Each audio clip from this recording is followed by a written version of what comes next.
fin de la mission de guerre des mines Open Spirit 18.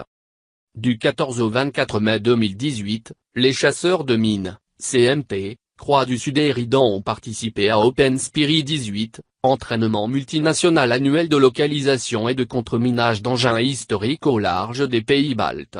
L'édition 2018 organisée par la marine estonienne a permis de localiser plus de 75 mines, dont 72 ont été contreminées.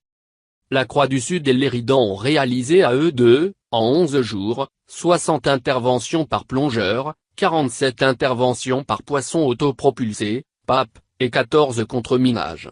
Malgré des conditions de chasse particulièrement difficiles, notamment en termes de visibilité sous-marine, la performance des deux CMT français a été saluée par les organisateurs, particulièrement pour la découverte de 2 mines TK par la Croix du Sud.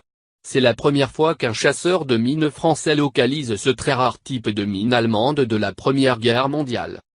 L'Eridan, qui effectuait sa dernière mission de guerre des mines avant son désarmement, a pu clore son tableau de chasse en y inscrivant 5 mines allemandes de la Seconde Guerre mondiale type LMB et 2 torpilles. En tout, les deux chasseurs ont contreminé l'équivalent de 5300 KGTNT. La Croix du Sud rentre à Brest afin d'y conduire un arrêt technique tandis que l'Eridan effectuera sa toute dernière escale à Roanne afin de célébrer les 37 ans de parrainage avec la ville du Pec-sur-Seine. À propos de guerre des mines.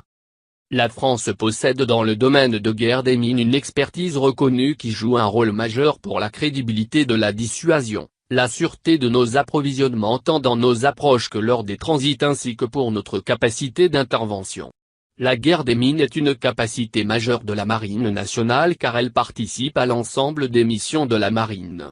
Les unités de guerre des mines sont chargées de la sécurisation des chenaux utilisés par les SNEL lors de leur transit entre leur base de Brest et la haute mer.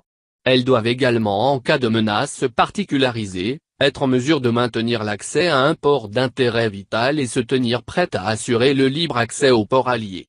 Elles ont en outre, vocation à être projetées au sein d'une force navale nationale ou interalliée lorsque les opérations se déroulent à proximité de côtes plus sensibles au risque.